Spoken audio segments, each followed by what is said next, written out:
दोस्तों, मेरा नाम योगेश शर्मा है और आज मैं आप लोगों को बताने जा रहा हूं कि किस तरीके से हम ASP.NET MVC5 के अंदर पार्शियल व्यूज को क्रिएट कर सकते हैं। तो चलिए सबसे पहले अपन ये समझते हैं कि पार्शियल व्यूज होते क्या हैं। पार्शियल व्यूज को समझना बहुत आसान है, बहुत इजीली आप इनको इम्प्लीमेंट कर सकते हो। अगर आप लोग ASP.NET MVC वेब फॉर्म पे अगर आपने काम किया हुआ है तो आपको पता होगा कि वहाँ एक कॉन्सेप्ट हम यूज में लेते थे जिसे अपन बोलते थे वेब यूजर कंट्रोल।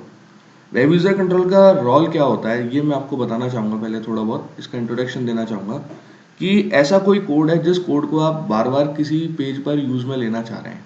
जैसे मैं एक एग्जांपल लेता हूँ कि आपने कोई वेबसाइट बनानी है और उस वेबसाइट के अंदर आप क्या करते हो कि मल्टीपल पेजेस पर लॉगिन आपको क्रिएट करना है। तो लॉगिन करने के लिए क्या है, आप लॉगिन का कोड करेंगे, पहले उसका HTML कोड करेंगे, फिर उसका डेटाबेस हैंडलिंग कोड करेंगे। तो अगर हर पेज पर जाके आप करेंगे तो आप कोड को रिपीट कर रहे हैं, ठीक है। तो अपन क्यों ना ऐसा कुछ करें कि अपन क्या करें कि एक कोड को एक जगह पर स्टोर कर दें और उस कोड को या उस HTML मार्कअप को अपन किसी दूसरे पेज पर डायरेक्टली रेफरेंस के थ्रू गेट कर लें, ठीक है। तो ये जो कॉन्सेप्ट था, इस कॉन्सेप्ट को बोलते थे वेब यूजर कंट्रोल। तो वेब यूजर कंट्रोल जो आपके ASP.NET वेब फॉर्म के अंदर हुआ करते थे, उसी कॉन्सेप्ट को ASP.NET MVC के अंदर पार्शियल व्यूज के थ्रू क्रिएट किया जाता है, ठीक है। तो ये रीयूजेबल कंपोनेंट्स हैं। रीयूजेबल कंपोनेंट्स का मतलब क्या हो गया कि इन कंपोनेंट्स को आप मल्टीपल पेजेस पर या मल्टीपल व्यूज पर रिट्रीव कर सकते हो और इंप्लीमेंट कर सकते हो, ठीक है। Use to create HTML markup in separate file. HTML markup जो होता है, इसका मतलब क्या होता है HTML मार्कअप का, यानी कि HTML कोड जनरेट करना, टेबल जनरेट करना, HTML टेक्स्ट कंट्रोल्स क्रिएट करना, टैग्स क्रिएट करना, ये HTML मार्कअप जनरेट करना होता है। तो अपन पार्शियल व्यूज के अंदर जाके ये सब चीजें अपन कर सकते हैं, ठीक है। तो पार्शियल व्यूज के कौन कौन से टाइप होते हैं, बेसिकली यहाँ दो टाइप के पार्शियल व्यूज आप बना सकते हो। एक तो स्टैटिक होता है, एक डायनेमिक होता है। देखिए स्टैटिक पार्शियल व्यू का मतलब क्या है कि ऐसे कंटेंट या ऐसा HTML मार्कअप जो चेंज नहीं हो थ्रू आउट द एप्लीकेशन। जैसे मैं एक बात करता हूँ कि आपको हेडर बनाना है, हेडर के अंदर जो अपने लिंक होते हैं, नेविगेशन लिंक होते हैं, वो आपके फिक्स रहते हैं। जैसे होम हो गया, कॉन्टेक्टस हो गया, अबाउट अस हो गया, तो ये आपके फिक्स है। 5-6 आपके लिंक बनाने हैं तो सिर्फ वो ही रहेंगे थ्रू आउट द एप्लीकेशन, वो कभी चेंज नहीं होंगे। बीच के कंटेंट चेंज हो सकते हैं लेकिन आपका जो नेविगेशन लिंक्स हैं वो आपके सेम रहते हैं। सेकंड जो होते हैं आपके डायनेमिक टाइप। डायनेमिक टाइप का मतलब क्या होता है कि जो कंटेंट आपके चेंज होते हैं। जैसे आप मानो एक डेटाबेस के अंदर टेबल बना चुके हो और उस डेटाबेस से आप डेटा को रिट्रीव करके ला रहे हो, लेकिन उस डेटाबेस टेबल के अंदर कुछ चेंजेस भी हो रहे हैं, तो वो जो चेंजेस होंगे वो आपके रिफ्लेक्ट होने चाहिए, ठीक है। तो अगर आपको कोई स्टैटिक कंटेंट्स बनाने हैं तो स्टैटिक कंटेंट्स को बार बार से किसी पेज पर यूज करना है, तो उसके लिए आप स्टैटिक पार्शियल व्यूज बनाइए। डायनेमिक पार्शियल व्यूज यानी कि जब भी आप डेटाबेस हैंडलिंग कर रहे हैं या फिर किसी भी मॉडल से आप व्यू को पॉपुलेट कर रहे हैं या फिर कोई भी लॉजिक हो सकता है, किसी कलेक्शन से ही आप डेटा को रीड कर रहे हो, तो उस कंडीशन में आप डायनेमिक का यूज करेंगे। स्टैटिक को इंप्लीमेंट करने के लिए ASP.NET MVC5 आपको दो मेथड प्रोवाइड कराता है। वो आपके हैं रेंडर पार्शियल और HTML डॉट पार्शियल। तो इन मेथड्स को भी अपन समझेंगे कि इन मेथड का मतलब क्या है, ठीक है, क्यों इनको अपन यूज में लेते हैं और इनके क्या क्या डिफरेंसेस हैं वो अपन देखेंगे। साथ ही साथ डायनेमिक भी आपको दो मेथड प्रोवाइड कराता है, रेंडर एक्शन और HTML एक्शन। देखने में और इम्प्लीमेंटेशन में बहुत बड़ा डिफरेंस नहीं है, कुछ माइनर से डिफरेंसेस हैं, वो अपन अभी आज देखेंगे, ठीक है। सबसे पहले अगर अपन बात करें स्टैटिक के अंदर @HTML डॉट पार्शियल मेथड की, तो ये मेथड क्या है कि एक जो इसका रिटर्न टाइप होता है, यानी कि जब ये मेथड है तो मेथड कोई ना कोई वैल्यू तो रिटर्न करेगा। ये क्या रिटर्न करेगा, MVC HTML स्ट्रिंग, ठीक है ना, यानी कि एक HTML मार्कअप रिटर्न करता है जिस मार्कअप को आप अपडेट कर सकते हैं। आप उसे किसी वेरिएबल में स्टोर करके कोई भी डेटा उसका उसमें अपेंड कर सकते हैं, डिलीट कर सकते हैं, मतलब कुछ भी आप कर सकते हो। तो अगर आपको ऐसा कुछ करना है कि डेटा जो आ रहा है उसमें मैं कोई चेंजेस कर पाऊँ, तो उसके लिए मैं क्या करूंगा, HTML डॉट पार्शियल का यूज करूंगा, ठीक है ना। एक चीज और मैं आपको बताना चाहूंगा, it is little bit faster than render partial, ठीक है, थोड़ा सा उससे ज्यादा फास्टर होता है। But in case of render partial ये डायरेक्टली आपको सिर्फ प्रिंट कराना है, मतलब उसमें कोई अमेंडमेंट या चेंजेस कोई नहीं करने हैं आपको, तो आप रेंडर पार्शियल का यूज कीजिए। इसी तरीके से रेंडर एक्शन होता है। तो रेंडर एक्शन में क्या होता है कि जो भी आपका डेटा आ रहा है, ठीक है, वो जो डेटा होगा वो एक सिंपल डेटा होगा, ठीक है ना। इस मतलब कहने का मतलब ये हुआ कि ये कुछ डेटा रिटर्न नहीं करेगा, और जो आपका एक्शन है ये आपका MVC HTML स्ट्रिंग रिटर्न करता है जिसे आप स्टोर कर सकते हैं, इसे अपडेट कर सकते हैं, मतलब किसी भी स्ट्रिंग वेरिएबल में आप इसको डाल सकते हो। तो इनको प्रैक्टिकली समझेंगे तो आई थिंक ज़्यादा अपने क्लियर हो जाएगा। और जो मैंने अभी चीज़ बताई थी वो आप यहाँ भी देख सकते हैं कि HTML.render पार्शियल क्या करता है, कुछ भी रिटर्न नहीं करता, ठीक है। तो सिंपल एक स्ट्रिंग आपकी प्रिंट हो सकती है, और पार्शियल मेथड का यूज़ करेंगे तो ये MVC HTML स्ट्रिंग रिटर्न करेगा। सेम चीज आपकी रेंडर एक्शन और उसके लिए होती है। तो चलिए अपन अब प्रैक्टिकल पार्ट पर स्विच करते हैं। प्रैक्टिकल पार्ट में मैंने क्या किया कि फाइल में जाके एक न्यू प्रोजेक्ट को क्रिएट कर लिया। यहाँ से मैं ASP.NET फ्रेमवर्क 4.6 के अंदर काम कर रहा हूँ, और ASP.NET web application .NET framework use किया। नेम दे दिया मैंने पार्शियल व्यूज इन हिंदी, ठीक है। इसको करने के बाद यहाँ टेम्पलेट में एम्प्टी टेम्पलेट को चूज करते हैं और MVC को चेकबॉक्स को चेक कर देते हैं। प्रोजेक्ट क्रिएट हो चुका है, तो मैं क्या करता हूँ, कंट्रोल ऑल्ट और L दबा के मैं अपने जो सॉल्यूशन एक्सप्लोरर है उसे ओपन कर लेता हूँ। इसके ओपन होने के बाद आप क्या करो कि जैसे एक सिंपल सा एक कंट्रोलर बनाइए।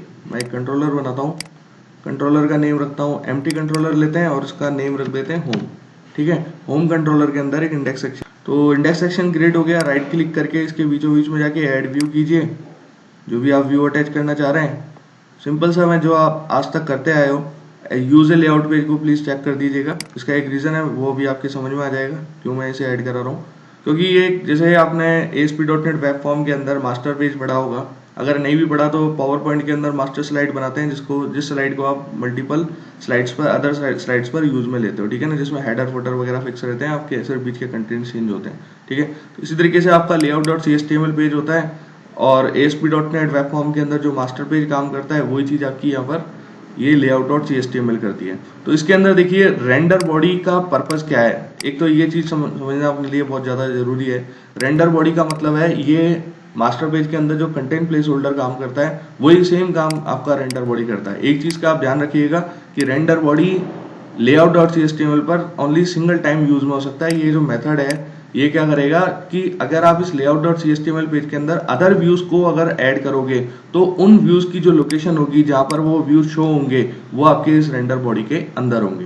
तो सबसे पहले मैं क्या करना चाह रहा हूँ कि स्टैटिक पार्शियल व्यूज क्रिएट करना चाह रहा हूँ। तो स्टैटिक पार्शियल व्यूज को आप कैसे क्रिएट कर सकते हैं, चलिए वो देखते हैं अपन। मैं क्या करता हूँ कि शेयर्ड के अंदर जाके ऐड पे जाके व्यू सेलेक्ट करता हूँ, ठीक है। व्यू का मैं कोई भी नेम दे सकता हूँ, जैसे मैं यहाँ दे देता हूँ अंडरस्कोर फुटर। अब अंडरस्कोर क्यों लिखा है, ये नेमिंग कन्वेंशन है, अगर यूज में लेंगे जनरली इसी तरीके से अपन यूज में लेते हैं, तो आप इसे अंडरस्कोर फुटर लिखें, ठीक है। अंडरस्कोर फुटर लिया, create as a partial view को सेलेक्ट किया क्योंकि एक पार्शियल व्यू आप बनाने जा रहे हो, ऐड कराइए, ये आपका पार्शियल व्यू क्रिएट हो गया। ऐसा कोई जरूरी नहीं है कि आप इसको शेयर्ड फोल्डर के अंदर ही डालें, आप किसी भी फोल्डर के अंदर इस व्यू को डाल सकते हैं। बट ये जो पार्शियल व्यू होता है ये डिफरेंट आपके कंट्रोलर से या उनके एक्शन से यूज में आ सकता है। तो वो कंट्रोलर और एक्शन शेयर्ड फोल्डर के अंदर भी आपके पेजेस को देखते हैं, तो इस वजह से आप उसे डालें तो बेटर अप्रोच होगी, ठीक है। मैं क्या करता हूँ कि ये जो फुटर है इस फुटर को यहाँ से कट कर देता हूँ। कट करने का रीजन क्योंकि ये मैं डायनेमिकली एक पार्शियल व्यू के थ्रू क्रिएट करना चाह रहा हूँ, मल्टीपल पेजेस में मुझे चाहिए, तो मैं इसे इस तरीके से यहाँ कट करके यहाँ रख देता हूँ, ठीक है। ये कट हो गया। layout.html पे वापस से जाइए। अब मुझे क्या करना है, यहाँ एक मेथड का यूज करना है, जिस मेथड का यूज करके मैं यहाँ पर आउटपुट को रेंडर करूंगा, ठीक है। तो वो मेथड कौन सा होगा, एक मेथड जो मैंने अभी आपको बताया था, आप यहाँ जाके देख सकते हैं, HTML.renderPartial, जो कि कुछ भी रिटर्न नहीं करेगा, ठीक है। तो हम लोग क्या करते हैं, यहाँ लिखते हैं HTML.renderPartial, ये आपने लिखा। रेंडर पार्शियल के अंदर जाके आप अपने जो भी आपने पार्शियल व्यू क्रिएट किया है उसका नेम एज ए स्ट्रिंग यहाँ पास कर दीजिए। तो मैं क्या करता हूँ कि मैंने अभी जो बनाया था वो बनाया था अंडरस्कोर फुटर। ध्यान रखिएगा एक्सटेंशन देने की कोई रिक्वायरमेंट यहाँ नहीं है, ठीक है। आप उसे डालने में लग जाए तो वो ठीक नहीं रहेगा। अच्छा, ये आपको इशू दिखा रहा है तो आप क्या है कि एक एक्सप्रेशन बना दीजिए और ये से आप इस तरीके से कर्ली ब्रेसेस भी यहाँ ऐड कर दीजिए। तो चलिए अपन अब देखते हैं कि क्या अपना index.html जब अपन रन कराएंगे तो अपने को पार्शियल व्यू क्रिएट मिलता है, यानी कि फुटर आता है या नहीं आता है, क्योंकि फुटर को अब मैंने पार्शियल व्यू के थ्रू जनरेट कराया है। ये जो index.html है ये बाय डिफॉल्ट layout.html को यूज में ले रहा है। तो जब layout.html आपका रेंडर होगा, ठीक है, तो सेम टाइम पर आपका ये भी शो हो जाएगा, ठीक है। ये ईमेल अकाउंट्स वगैरह को मैं एक बार बंद कर देता हूँ, फिलहाल तो मुझे कोई रिक्वायरमेंट नहीं है। आप देख रहे हैं यहाँ एक एरर दिखा रहा है क्योंकि मैंने यहाँ सेमीकोलन नहीं लगाया, इट्स एक्सपेक्टेड। तो आप क्या करें, तुरंत जाइए layout.html के अंदर, यहाँ जाके सेमीकोलन और लगा दीजिए, पेज को रिफ्रेश कीजिए, आउटपुट आपके सामने आ जाएगा। देखिए जब तक एरर्स नहीं आते हैं, हमें प्रॉब्लम्स को रिजॉल्व करने की हमारी खुद की आदत नहीं पड़ती है। तो आप देख सकते हैं ये आपके सामने आउटपुट आ गया, ये फुटर पार्ट है, ठीक है। तो फुटर पार्ट में आज का जो ईयर है वो शो हो रहा है, और ये जो स्ट्रिंग आपने अटैच की हुई है उसके अंदर वो स्ट्रिंग यहाँ अटैच हो रही है, myasp.net एप्लीकेशन और datetime.now.year।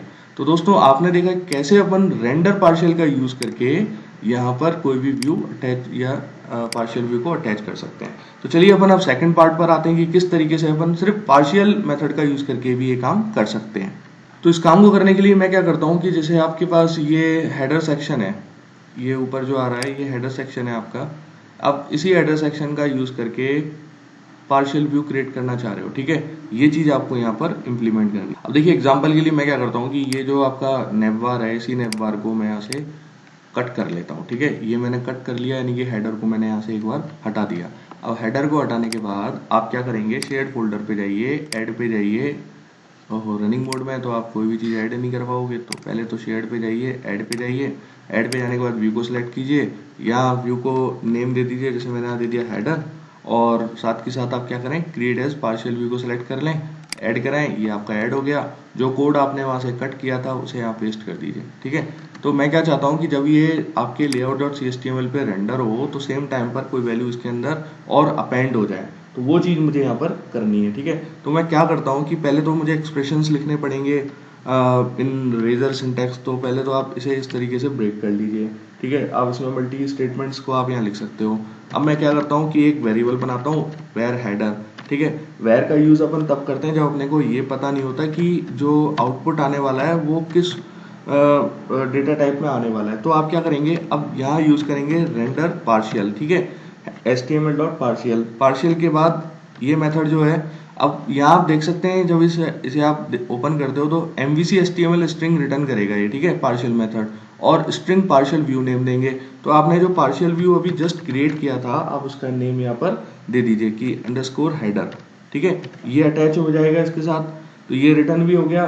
अब मुझे इस हेडर के अंदर कुछ अमेंडमेंट करने हैं, तो अमेंडमेंट करने के लिए मैं क्या करता हूँ, एक तो सबसे पहले एक MVC HTML स्ट्रिंग का एक ऑब्जेक्ट यहाँ क्रिएट करते हैं, और इस ऑब्जेक्ट के अंदर अपन दो चीजें पास करते हैं। एक तो हेडर जो आपका पहले से जो आपने अभी वेरिएबल में स्टोर करी है, तो ये तो वो हेडर हो गया जो उस व्यू से रिटर्न हो रहा है, ठीक है ना, यानी कि एक नेविगेशन बार जो है आपका वो हो जाएगा। इसे आप स्ट्रिंग में कन्वर्ट कर लीजिए क्योंकि वो आपको स्ट्रिंग का कॉन्करेटेशन करना है इस वजह से, ठीक है। साथ ही साथ मैं क्या करता हूँ, यहाँ एक डिव बनाता हूँ, और डिव के अंदर भी एक पैराग्राफ बना देता हूँ। जिस पैराग्राफ में लिख देता हूँ this is my added markup. ये एक सिंपल सा एक जस्ट एक मैसेज मैंने यहाँ दे दिया, ठीक है, this is my simple HTML markup. P को आप क्लोज कर दीजिए और डिव को भी आप यहाँ पर क्लोज कर दीजिए। ये आपने एक सिंपल सी स्ट्रिंग को यहाँ अटैच कर दिया और बाद में जाके सेमीकोलन लगा दिया, ठीक है। तो ये आपकी एक MVC HTML स्ट्रिंग जनरेट हो गई और वो आपकी यहाँ ऐड भी हो गई। अब मैं इसे कहीं पर प्रिंट करा देता हूँ, तो मैं जस्ट एक हेडर को जो आपने ऊपर वेरिएबल बनाया है इसको आप यहाँ प्रिंट करा दीजिए। तो चलिए अपन अब इस प्रोग्राम को रन करके देखते हैं कि क्या हमें डिजायर्ड आउटपुट मिलता है या नहीं मिलता। तो index.html को ओपन कर लीजिए, गूगल क्रोम पे रन करा लीजिए। तो दोस्तों आप देख सकते हैं कि जो मेरा आउटपुट आ रहा है उस आउटपुट के अंदर this is my added markup आ गया। तो जैसे दोस्तों मैंने आपको बताया था कि HTML.partial क्या करता है, रिटर्न MVC HTML स्ट्रिंग। वो इसलिए अपन इसे यूज में लेते हैं कि जब आपके सामने आउटपुट आ रहा है तो आउटपुट में अगर आपको कुछ अमेंडमेंट करने, कुछ चेंजेस करने हैं, तो उस कंडीशन में आप HTML.partial का यूज करेंगे, ठीक है।